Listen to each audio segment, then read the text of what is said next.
사도 바울은 여러 가지 방법으로 갈라디아 성도들에게 율법과 복음을 비교하여 설명을 하고 있습니다.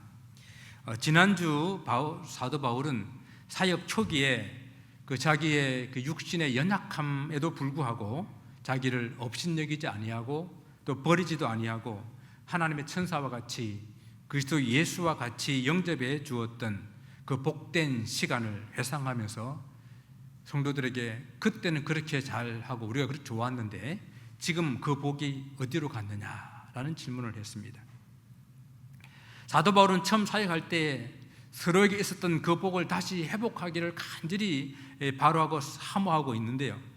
그러면서 오늘 이 갈라디아 성도들 향하여 자녀들아 라고 부르며 그 복이 다시 회복되기를 원하는데 마치 어머니가 그 자녀를 해산하는 건 수고와 같은 그 수고를 하는 것처럼 내가 다시 이 갈라디아 교회와 회복되기 위해서 내가 다시 해산하는 수고를 하기로 결단을 했었죠. 그래서 사도 바울은 이 갈라디아 성도들과의 관계를 부모와 자녀와의 관계로 비유하면서 오늘 이 이야기로 확장시켜 나가고 있습니다. 오늘 이야기는요, 사도 바울이 이 성경의 역사적인 그런 사건을 가지고 예를 들어서 풍류적인 해석을 하고 있습니다. 이 풍류적인 해석으로 율법과 복음을 비교하고 있는데요.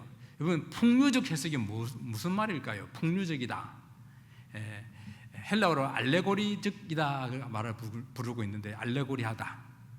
저는 옛날에 이 알레고리가 알랑꼴랑하다, 좀 이상하다, 요상하다 이런 말로 생각을 했었어요. 왜냐하면 그 해석 자체가 좀 이렇게 요상하게 갖다 붙이는 그런 부분들이 좀 있어요. 물론 그 의미는 어떤 사실이나 사건을 본인이 전하고자 하는 그런 목적에 맞게끔 좀 상징적이기도 하고 비유적이기도 한 그런 모습으로 설명을 하는데요, 좀 과장되고 때로는 좀 너무 영적인 의미를 너무 극대화시키다 보게 되니까 억지스러운 그런 부분들이 있어서 제가 그렇게 생각을 한 것입니다. 그래서 요즘에는 이 풍류적인 해석, 이 알레고리적 해석은 그렇게 많이 사용하고 있지는 않아요. 그런데 주 2세기에 이 사도 바울 시대 때는 이런 해석 방법이 아주 많이 사용했던 그런 방법입니다. 여러분 혹시 낚시 좋아하세요? 낚시. 저는 낚시를 좋아하는데 고기를 잡는 재주는 없어요. 그래서 고기가 안 잡히니까 낚시하러 가가지고 여러 가지 미끼를 바꿔봅니다. 지렁이를 끼워봤다가 지렁이를 안 먹으니까 가짜 미끼도 한번 끼워봤다가 또 그것도 안 먹으니까 떡밥도 끼워봤다가 먹다가 남은 돼지고기도 한번 넣어봤다가 또 옥수수도 넣어봤다가 도대체 먹지를 않아요. 제 생각은 하나라도 좀 걸려봐라. 그 물고기가 뭘 좋아하는지는 모르겠는데 하나라도 좀 걸려봐라 해가지고 이 미끼를 이렇게 바꿔보는 거죠. 저는 이런 마음이 이 사도 바울의 마음이 아닐까 생각을 해봅니다. 어떻게 해서든지 이 갈라디아 성도들의 마음을 돌리기 위해서 모든 방법을 다 동원하여서 그들을 설득하고 고민하고 있는 거예요. 지금까지 복음과 율법을 비교하여서 믿음으로 어렵게 되는 것이지, 그렇기 때문에 복음이 하나님께 주신 우월한 방법이지 유대인들이 말하는 율법으로서는 안 된다라고 하는 것을 계속해서 설명하고 싶은데 이 갈라디아 성도들이 잘 이해를 못하는 것입니다. 그래서 오늘 이 율법과 복음에 대한 이 변론을 마무리하면서 보다 좀 더 확실한 그런 방법으로 설명하기 위해서 이 예를 들은 것이 풍류적인 방법이에요. 그러면서 갈라디아 성도들에게 율법 아래에 있는 자들아, 너희들이 그렇게 율법을 좋아하니까 율법 아래에 있는 자들아라고 부르면서 그들에게 한번 대답해보라 이렇게 명령하고 있습니다. 내 말을 한번 들어보고 그래도 율법이 좋은지 한번 대답해보라 라는 그런 뜻입니다. 그래서 사도 바울은 두 아들의 이야기를 합니다. 갈라디아 성도들이 율법을 그렇게 좋아하니까 율법에 기록되어 있는 아브라함의 이야기, 아브라함의 두 아들에 대한 이야기를 예를 들은 것입니다. 기록된 바라는 말로 오늘 본문을 시작하고 있는데요, 기록된 바라는 말은 율법이 분명히 기록하고 있는 것처럼 이 역사적인 사실을 가지고 내가 말할 테니까 한번 들어봐 라는 그런 뜻이죠. 아브라함에게 두 아들이 있었습니다. 하나는 여종 하갈에게서 난 이스마엘이고, 또 하나는 그 여종의 주인, 성경은 자유자라고 그러죠. 여자의 주인인 사라에게서 난 이삭입니다. 물론 성경에 보게 되면 실제적으로는 아브라함이 그두라라는 여인에게서 또 난 아들 6명이 더 있어요. 그런데 여기서 성경에서 말하고 싶은 것은 율법과 복음이라고 하는 이 관계를 좀 명확하게 설명하기 위해서 아주 대조가 되는 두 아들 이스마엘과 이삭을 언급하고 있는 것입니다. 이 두 사람의 극적인 대조는 무엇인가? 그들의 어머니입니다. 그들의 어머니의 신분이 어떠했는가 하는 것을 가지고 이야기하고 있는 것입니다.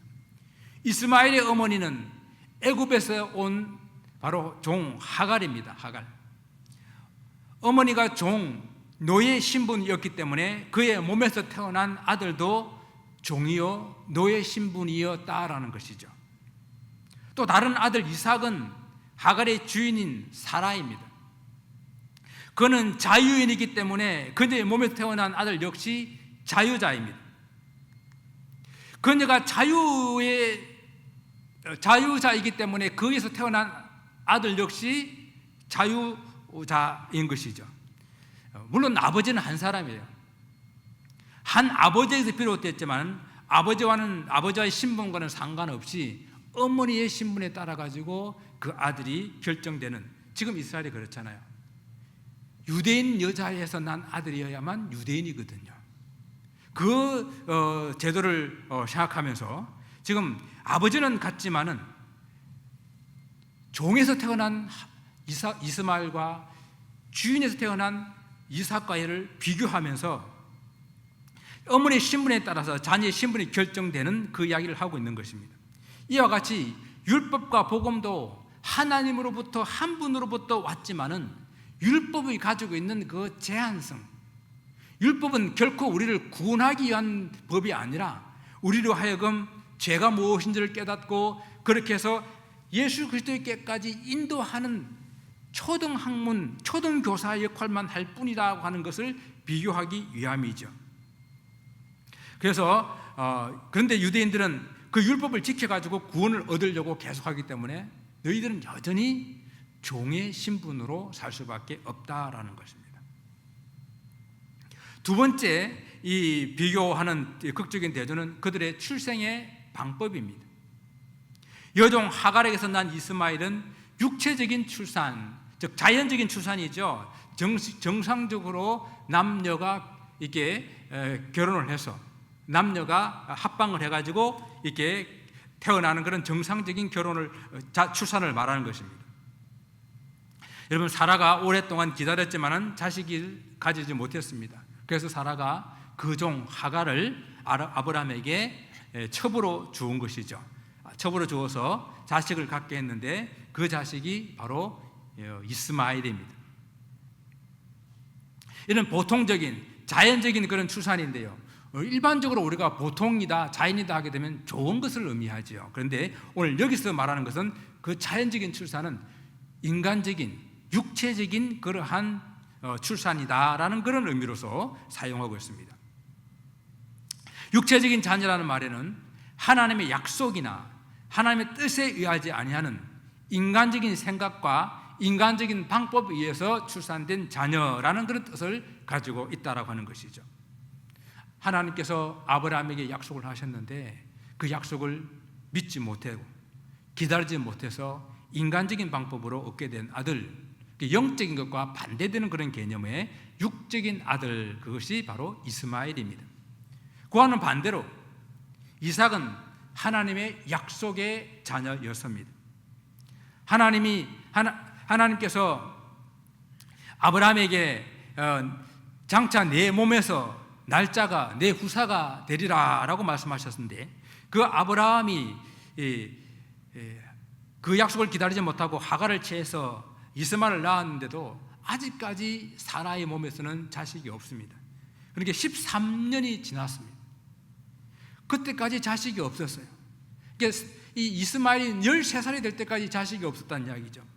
그때에 하나님께서 이 아브라함과 이 사라에게 나타나셔가지고 구체적으로 그 이름을 이삭이라는 이름까지 주시면서 내년 이맘때에 아들이 있으리라 라고 약속하셨습니다. 이때가 아브라함 나이가 99세, 그리고 사라 나이가 89세입니다. 그들의 나이가 많은 것도 문제이지만 더욱 문제인 것은 뭔가 하면 원래 사라는 잉태하지 못하는 불임의 여성이었다라고 하는 것이죠. 이것이 하나님께서 아브라함에게 약속을 하셨지만은 25년이 되어도 25년을 기다려도 자식이 없었던 이유입니다. 무엇을 말하는 것입니까? 자연적인 방법으로는 불가능하다는 이야기예요. 불가능한 몸, 죽은 몸, 자식에 관하여 죽은 몸, 그 몸에서 하나님께서는 자연적인 아닌 초자연적인 방법으로 그에게 아들을 주셨는데 그 아들이 이삭입니다. 이처럼 이삭은 하나님의 약속으로 났으며 그 약속은 하나님의 특별한 방법으로 그 약속의 성취로 주신 아들, 그 아들이 이삭입니다. 그래서 이 이삭은 육체적이 아닌, 자연적이 아닌 초자연적이요 영적인 자녀다라는 그런 의미로 두 아들을 비유하고 있습니다. 이렇게 사도 바울은 두 여인과 두 아들에 대한 그런 역사적인 이 사실을 풍류적인 방법, 그러니까 어떤 목적을 가지고 아주 좀 극적인 그런 비유적인 그런 방법으로 이 부분을 해석을 하는 것입니다. 그래서 본문의 24절에 뭐라고 말합니까? 이것은 비유다. 이것은 비유다. 그러니까 내가 사도 바울이 이 두 이야기를 가지고 내가 비유로 말하건대 이 비유는 이 두 여자들은 두 언약이다라고 말했습니다. 그러니까 이삭의 어머니 사라와 이스마엘의 어머니 이 하갈을 두 언약에다가 말하는데 전혀 어떤 것과의 연관이 없는 그런 내용이기 때문에 그냥 이는 내가 비유로 말하는 거야 라는 그런 뜻이죠. 그래서 하갈과 사라를 두 언약에다 비유해가지고 구약의 두 여인 사라와 하갈, 그리고 그 아들 이삭과 이스마엘에 대한 역사적인 사실을 풍류적인 그런 방법으로 해석을 하여서 영적인 어떤 의미를 찾아보겠다는 거예요.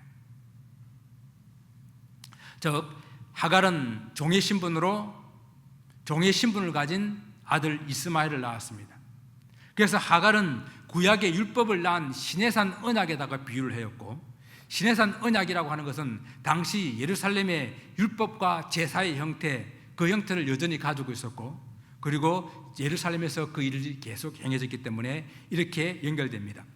하갈과 이스마엘과 그리고 시내산, 그 시내산은 율법을 상징하는 것이고, 그 율법은 지금 현재도 진행되고 있는 예루살렘에 있는 유대인들이 행하는 그 모습이다라고 하는 것이죠. 그에 비해서 사라는 자유인입니다. 자유인으로서 그가 낳은 아들 이삭은 자유자입니다. 그래서 사라는 이 자유는 복음을 낳은 새 언약에다가 비유를 하는 거예요. 이 땅에 눈에 보이는 예루살렘이 아니라 저 하늘에 있는 새 예루살렘을 상징하는 것입니다.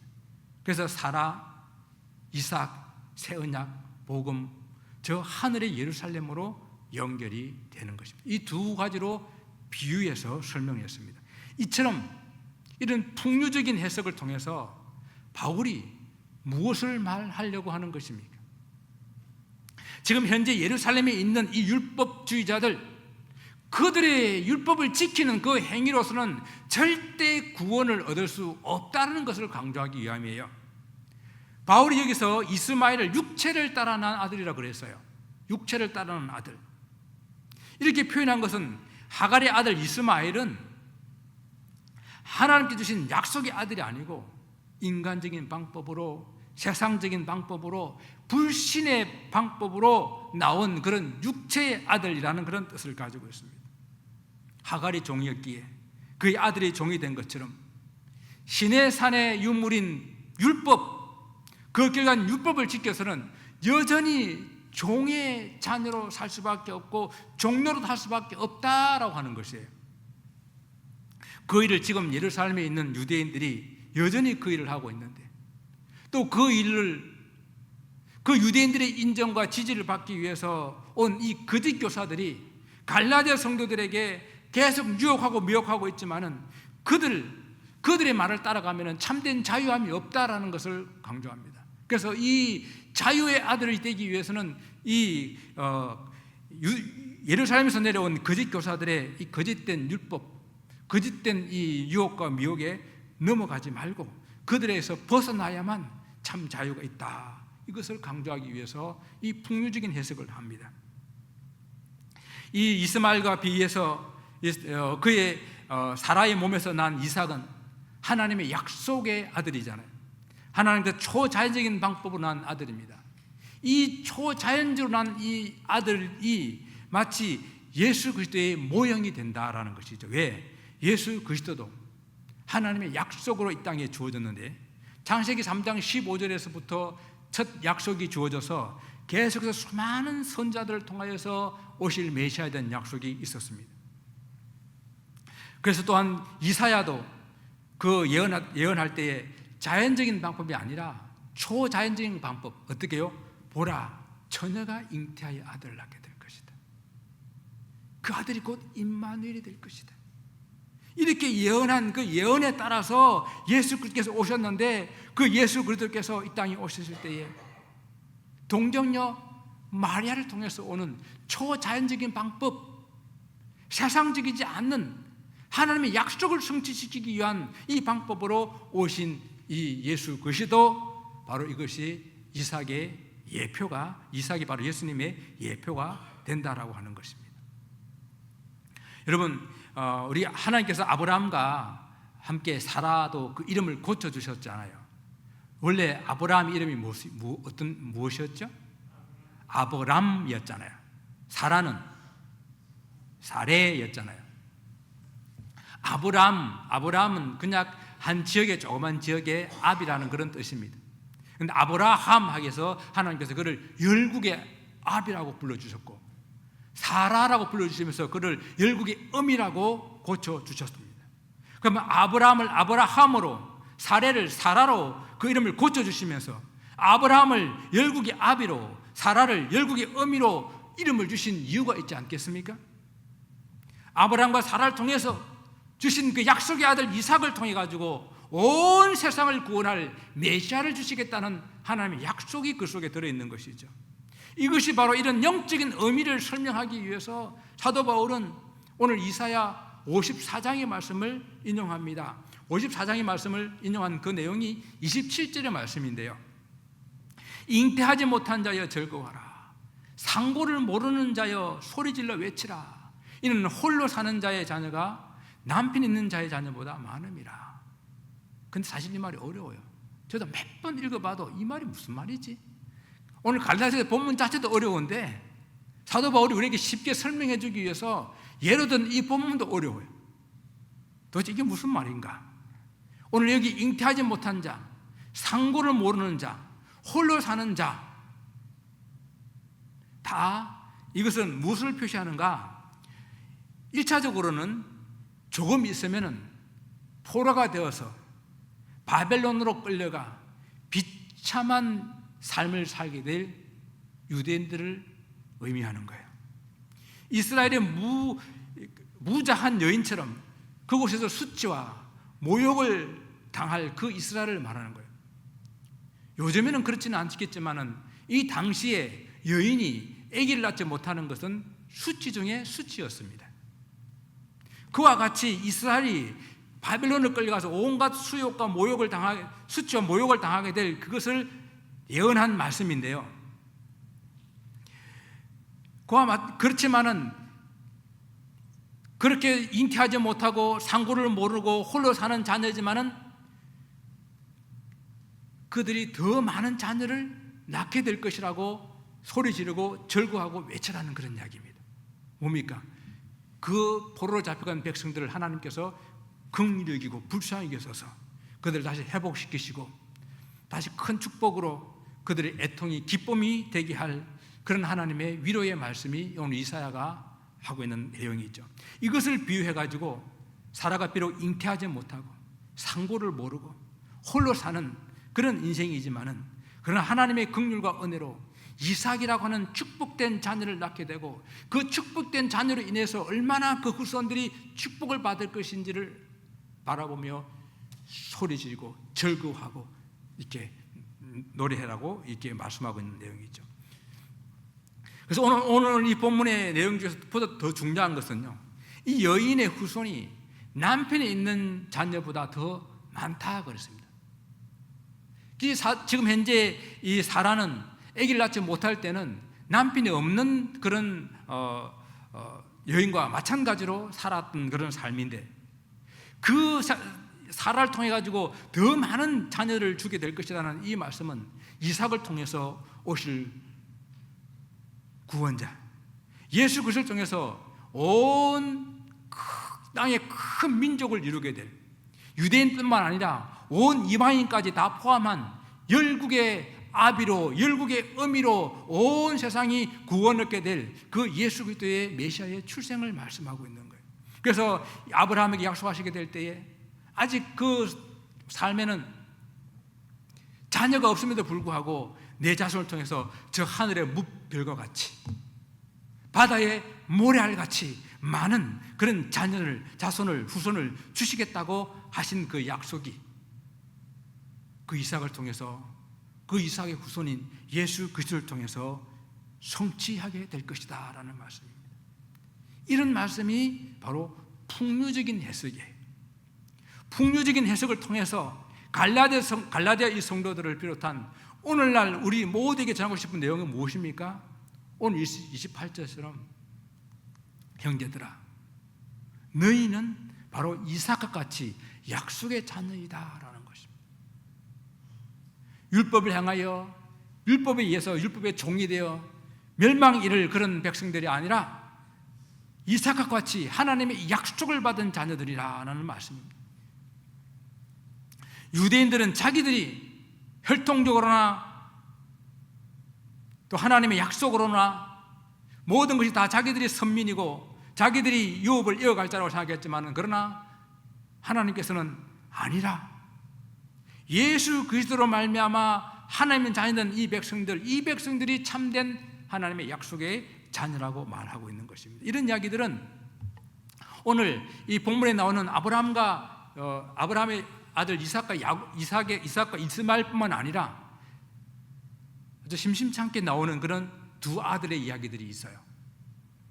자, 최초의 인류의 아담과 하와의 두 아들, 가인과 아벨입니다.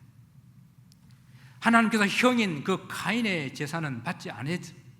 그런데 아벨의 제사는 하나님께서 받으셨습니다. 이에 가인이 질투와 분노함으로 아벨을 쳐 죽이게 됩니다. 또 이삭에게도 야곱과 에서라고 하는 두 아들이 있었습니다. 형이었던 에서는 이 장자의 복을 중요하게 생각하지 않았고, 또 이방 여인을 아내로 삼아가지고 부모의 늘 근심이 되었는데, 이 틈을 타가지고 동생 야곱이 형의 장자권을 빼앗고 또 아버지와 형을 속여서 그 축복권까지 다 가로채서 밧담 아람으로 도망갔습니다. 에서는 형이었지만 장자권을 다 잃어버리고, 동생인 야곱이 그 아들 12아들을 통해 가지고 이스라엘의 12지파를 이루게 되었지 않습니까? 그 야곱의 아들 중에 요셉이 있습니다.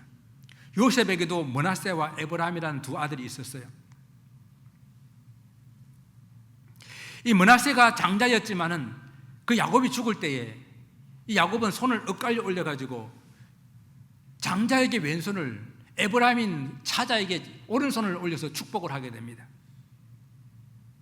이 다 하나님의 약속에 따라, 하나님 주권에 따라 하나님의 복은 주어지시는 것이지 자연적으로, 그냥 육체적으로, 혈통적으로 주어지는 것이 아니다라고 하는 것을 성경은 계속해서 우리에게 말씀해 주고 있는 거예요. 여러분, 예수님의 비유에서도 나옵니다. 예수님 비유 중에 포도원에 있는데요, 포도원에 두 아들이 있었어요. 아버지가 그 포도원에 두 아들을 일을 시키러 보냅니다. 그러니까 큰 아들에게, 애야, 오늘 포도원에 가서 일 좀 해라 라고 하니까, 네 아버지 가겠습니다 하고 딴 길로 쉬어버렸어요. 둘째 아들한테 야, 너도 가서 포도원에 가서 일 좀 해라 그러니까 싫어요. 거절했습니다. 그러다가 나중에 그는 뉘우치고 후회하고 다시 포도원에 가서 일을 했다라고 하는 것입니다. 주님이 질문합니다. 누가 아버지의 뜻대로 한 아들이냐?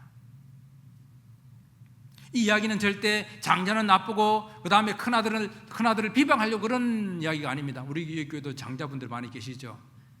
저는 막내라서 이 이야기 기분 좋은데, 장자가 나쁘고 차자가 좋고 이런 이야기가 아니에요. 자연적으로 육체적인 장자요, 복을 받게 될 사람이라고 하지만은 그렇게 자동적으로 혈통적으로 그 복이 내려오는 것이 아니라 하나님의 주권과 하나님의 섭리와 하나님의 약속에 따라 주어진다라고 하는 것을 성경이 우리에게 말씀해 주고 있다라고 하는 것입니다.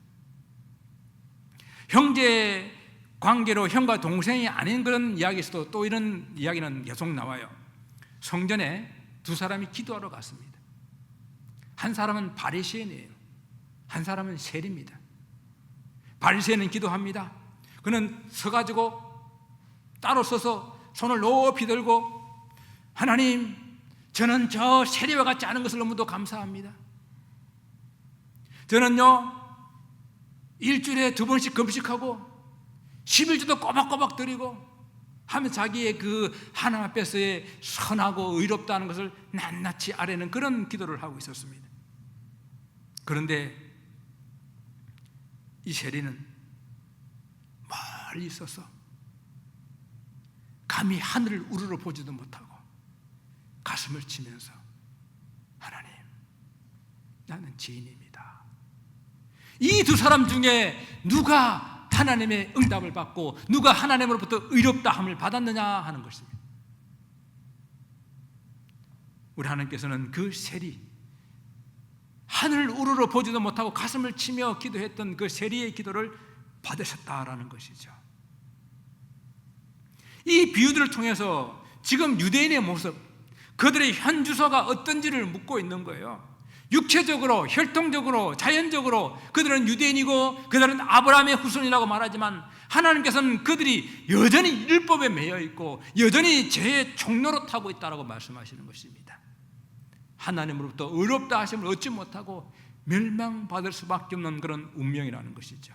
하나님의 자녀라고 하는 것은요, 이렇게 육체적으로, 혈통적으로, 자연적으로 주어지는 것이 아니라 상상하지도 못했는데 하나님은 나를 부르시고 하나님의 약속에서 또 어떤 초자연적인 그런 하나님의 은혜에 의해서 정말 성령의 역사에 의해서 우리를 부르시고 하나님의 자녀 삼아주시는 그런 역사들이 성경에서 일어나고 저와 여러분의 삶 가운데도 똑같이 이렇게 일어난 것 아니겠습니까? 사도 바울은 이 풍류적인 비유를 통해서 두 아들은 두 가지의 삶의 방식이 있음을 우리에게 말하며 우리에게 권면의 말씀을 줍니다. 하나는 이 세상에는 인간적인 생각과 인간적인 방법을 쫓는 사람들이 있다라는 것입니다. 하갈을 통해서 얻은 이스마엘과 같이 사람의 생각, 사람의 방법을 쫓는 사람들, 또 다른 하나는 사라를 통하여 이삭과 같이 하나님의 약속과 하나님의 말씀을 이루어가는 사람이 있다라고 하는 것이에요. 바울은 당시 유대 율법주자들이 바로 이 사람의 생각, 사람의 방법을 쫓는 이 육체적인 생각을 하고 있는 하갈과 이스마엘 같은 이런 사람들이라고 그들을 정죄 내지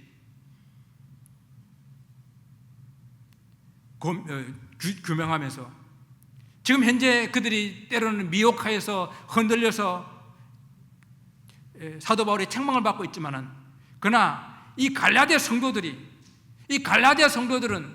예수 그리스도로 말미암아, 예수 그리스도의 부르심으로 말미암아 하나님의 자녀되었기 때문에 바로 이들이 오늘 이삭과 같은 그런 자유자의 후손, 참된 자유를 가지고 있는 그런 백성이 된다라고 하는 것을 이 두 비유를 통해서 그들이 좀 깨달았으면 좋겠다라는 것입니다. 그래서 오늘 사도 바울은 우리에게 계속 이런 말씀을 합니다. 바로 너희가 바로 하나님의 약속의 자녀들이다. 하나님의 자녀는 육체적, 혈통적, 자연적인 조건의 예서가 아니라 영적이고 하나님의 초자연적인 섭리와 성령의 역사를 통해서 예수 그리스도를 믿게 하심으로 이루어진 하나님의 놀라운 이 방법을 우리가 이해를 해야 되고 깨달아 알아야 된다는 것입니다. 바울은 이러한 확신으로 친근하게 이 갈라디아 성도들을 부르면서 마지막 고민을 합니다.